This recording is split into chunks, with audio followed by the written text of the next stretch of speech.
የሐዲስ ኪዳን ሐሙስ ተብሎ ደግሞ ይታወቃል ማለት ነው። የሐዲስ ኪዳን ሐሙስ የተባለበት ምክንያት የሐዲስ ኪዳን ሥርዓት ስለተጀመረበት ነው። ሚስጥረ ቁርባን ማለት ነው። ራሱ መስዋዕት አድርጎ ያቀረበበት፣ ራሱ ያን መስዋዕት የተቀበለበት ሐዲስ ሥርዓት። ቀደም ሲል ይቀርብ የነበረው ፍየል፣ ይቀርብ የነበረው ላም፣ ይቀርብ የነበረው ደም ነበር። አሁን ግን ራሱን ነው ያቀረበው ክርስቶስ ማለት ነው። ሊቀ ካህናትነቱን ወይም ሊቀ ካህን መሆኑን ያስመሰከረበት ያ ክህነት የባህሪው መሆኑን ማለት ነው። ስለዚህ የሐዲስ ኪዳን ሐሙስ ተብሎ ይጠራል ማለት ነው። ሐሙስ በጣም በሚገርም መልኩ አራተኛ ሕጽበተ እግር የተከናወነበት ስለሆነ ሕጽበተ እግር የተፈጸመበት ስለሆነ ሕጽበተ እግር ተብሎም ይጠራል። ደቀ መዛሙርቱን ሰብስቦ እግራቸውን ያጠበበት ዛሬም በቤተክርስቲያናችን ከቅዱስ ፓትርያርኩ ጀምሮ ማለት ነው የሊቃነ ጳጳሳቱን እግር ያጥባሉ። ሊቃነ ጳጳሳቱ የኤጲስቆጶሳቱን፣ ኤጲስቆጶሳቱ የመነኮሳቱን፣ መነኮሳቱ የካህናቱን፣ ካህናቱ ደግሞ ከዲያቆናቱ ጀምረው ማለት ነው የምእመናኑን እግር ያጥባሉ ማለት ነው። ይሄ በማቴዎስ ወንጌል ምዕራፍ 26 ላይ ተቀምጧል። ማበሻ ጨርቅ ወስዶ ወገቡን ሸፕ አድርጎ በጉልበቱ ተንበርክኮ የሐዋርያትን እግር በሙሉ ሲያጠብ አይተናል። እጅግ በጣም የሚገርመው አሳልፎ የሚሰጠውን የይሁዳን እግር ሳይቀር ማለት ነው። ቅዱስ ጴጥሮስ እንደውም ልታጥበኛ አይገባም ብሎ ነበረ።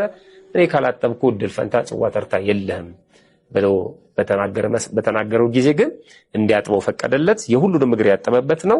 ይሄ በዮሐንስ ወንጌል ምዕራፍ 13 ከቁጥር 4 እስከ 15 ተመዝግቦ እናነባለን።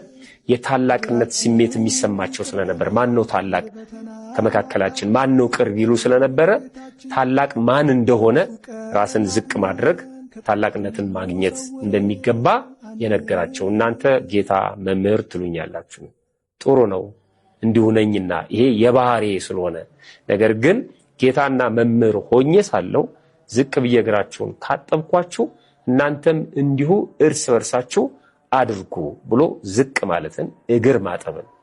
እንግዲህ ሐዋርያ መሆን ማለት ስልጣን ወይም ደግሞ መሾም ስልጣን ማግኘት ማለት ዝቅ ብሎ እግር ማጠብ መሆኑን የነገረበት ዕለት ነው። በዚህ ጊዜ ውሃ ዲያቆናቱ ያዘጋጃሉ። ጸሎተ አኮቴት በቤተክርስቲያናችን ይደርስና ውሃው ተባርኮ የወይራ ቅጠል እና የወይን ቅጠል ተፈልጎ ውሃ ውስጥ ከገባ በኋላ በዛ ቅጠል የምዕመናን እግር ይታጠባል ማለት ነው። የወይራና የወይን ቅጠል መሆኑ ምስጢሩ ምንድነው ስንል ወይራ ጽኑ ነው። የተቀበለው መከራ ጽኑ ጠንካራ መከራ መቀበሉን ለማሰብና ምዕመናንም በክርስቶስ ምክንያት የሚያገኛቸው መከራ ጽኑ መሆኑን ለመግለጽ ነው። ወይን ደግሞ ያው ደሙን የሰጠን በወይን መስሎ ስለሆነ አማናዊ የክርስቶስን ደም ለማግኘታችን ለመቀበላችን በደሙ ነፃ ለመውጣታችን ምሳሌ ነው ማለት ነው። ስለዚህ ይሄ ይደረግና በቤተክርስቲያናችን ዕለተ ሐሙስ ይታሰባል ማለት ነው። መስቀል እንደተሸከመ ሲወድቅ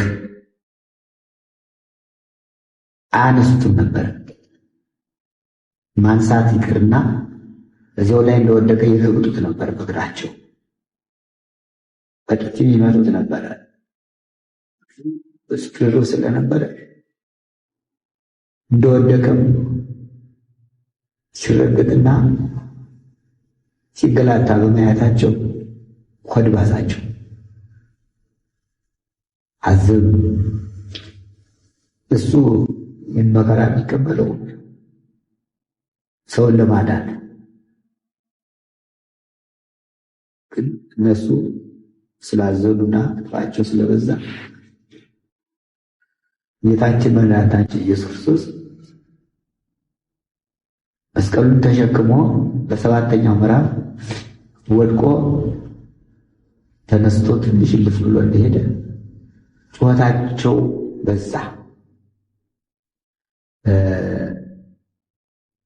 አሁንም ትንሽ ረፋን አሉትም አይሁድ ወድቆ እንደተነሳ መስቀሉን የሚያግዘው አልነበረም፣ መልሰው ያሸክሙታል። ለዓርብ ለተስቅለት የዓለም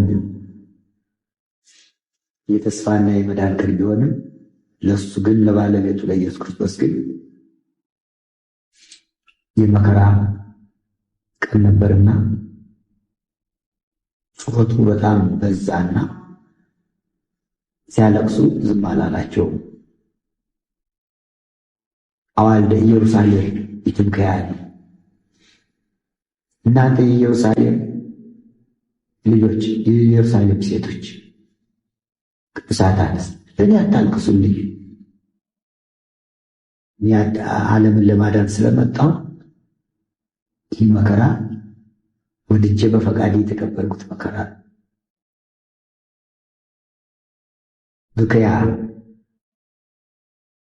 ላይ ለርስክን ወላይ ለውሉድክን ለራሳችሁና ለልጆቻችሁ አልቅሱ። እስመ ይመጽእ መዋዕል አመ ይብሩ፣ እንዲህ የሚሉበት ዘመን ይመጣል። ጽዋት መካናት፣ ያልወለዱ መካኖች ይሁዳት ክቡራን ናቸው። ወለለ ያጸና ወልደው ያላሳደጉ ጽዋት ናቸው የሚባልበት ጊዜ ስለሚመጣ ለራሳቸው አልቅሱ ብሎ ቅዱሳት አንስትን ያናገረበት 8ኛ ምዕራፍ ተብሎ ይቆጠራል። 9ኛው ምዕራፍ ለ3ኛ ጊዜ ወደቀበት ነው። መስቀሉ እንደተሸከመ 3 ጊዜ ወድቋል። በምዕራፍ 3፣ በምዕራፍ 7፣ በምዕራፍ 9 ወደቀበት ምዕራፍ። ሕማማቱን ስናስብ የመጨረሻው ቀን ዓርብ ነው። ዕለተ ዓርብ 6ኛ ቀን ነው። ዓርብ የሚለው ቃል መካተቻ፣ መፈጸሚያ፣ ማብቂያ ነው። አንደኛ ዓርብ ማብቂያ የሆነው በጥንተ ተፈጥሮ ማለት ነው። ፍጥረታት መፈጠር ያበቁት ዓርብ ዕለት ነው። ቅዳሜ ከሥራው ሁሉ አረፈ ነው የሚለው የፍጥረታት ሁሉ መካተቻ፣ የፍጥረታት ሁሉ ማብቂያ መሆኑን ለማጠየቅ ነው። ሁለተኛ የድህነት ሁሉ መካተቻ ማብቂያው ዓርብ ነው። ከዛ በኋላ ክርስቶስ በጥፊ ተመታ ወይም ደግሞ ተራበ ተጠማ የሚል ነገር የለም። በቃ ከዛ በኋላ ከዓርብ በኋላ ማለት ነው። ከዛ በኋላ ትንሣኤው ነው የሚመጣው ማለት ነው። ስለዚህ የድህነት መካተቻም ነው ዓርብ፣ ዕለተ ዓርብ ማለት ነው።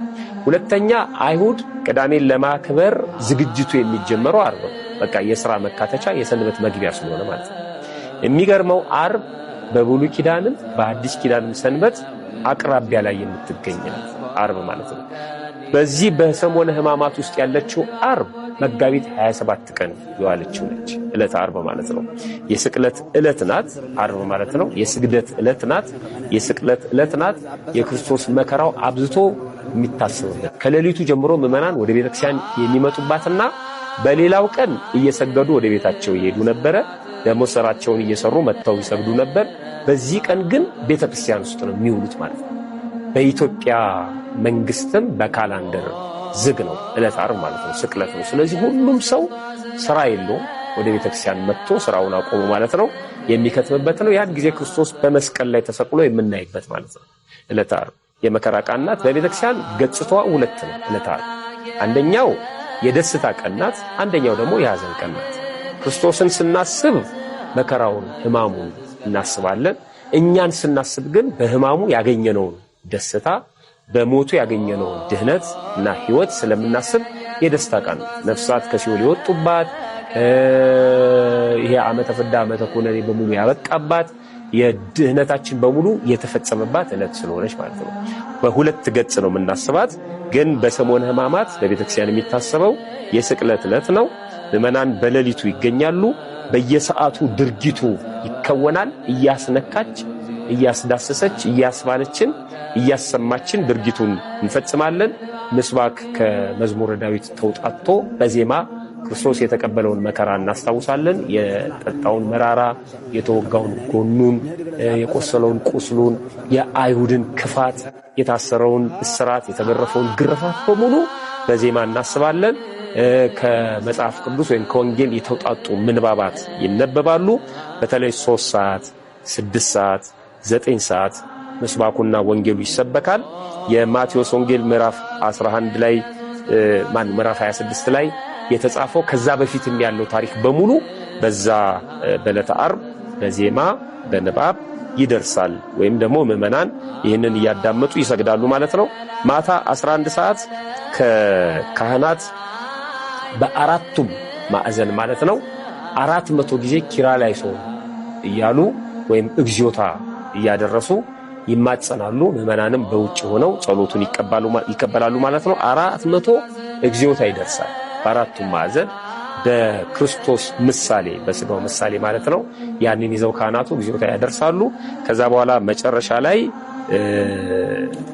ንሴቦ ተብሎ ከበሮ እየተመታ ተዘምሮ ነፍሳት ከሲኦል መውጣታቸው ወይም ደግሞ የድህነታችን ፍጻሜ መሆኑ ማለት ነው ተበስሮ ምዕመናን በሰሞነ ሕማማት የሰሩትን ኃጢአት ለካህናት እየተናገሩ በዛም ደግሞ ስግደት እየተሰጣቸው በወይራ ጀርባቸውን ቸብቸብ እየተደረገ ያ የክርስቶስን ግርፋት ለማስታወስ ማለት ነው። ከግርፋቱ ለመሳተፍ አይደለም፣ ለማስታወስ ያህል በወይራ ጀርባቸውን ካህኑ ቸብቸብ እያደረገ በአቅማቸው በመጠናቸው በተናገሩት ሕማማት ውስጥ በተፈጸሙት የኃጢአት አይነቶች ልክ ማለት ነው ወይም መጠን ስግደት ይሰጣቸዋል። ያንን እየሰገዱ ማለት ነው መከራውን እያሰቡ ያንን ካጠናቀቁ በኋላ በመጨረሻ በካህኑ ኑዛዜ ተሰጥቶ ጸሎተ ሕዝብ ይሆናል ማለት ነው። መስቀል መሳለም እግዚአብሔር ይፍታ ማለት በዚህ ቀን አይቻልም ማለት ነው። ከዛ በኋላ አክፍሎት ይጀምራል። ማክፈል ማለት ደርቦ መጾም ማለት ነው። የበረቱ ሰዎች የዛን ቀን ዓርብ ምንም አይቀምሱም፣ ቅዳሜም ምንም አይቀምሱም፣ እሁድ ሌሊት ይፈስካሉ ማለት ነው። ደከም ያሉ ሰዎች ደግሞ ዓርብን ይመገባሉ። ቀለል ያለ ምግብ እንዲመገቡ ይፈቀዳል። ቅዳሜን ግን አክፍሎት ይጾማል ማለት ነው።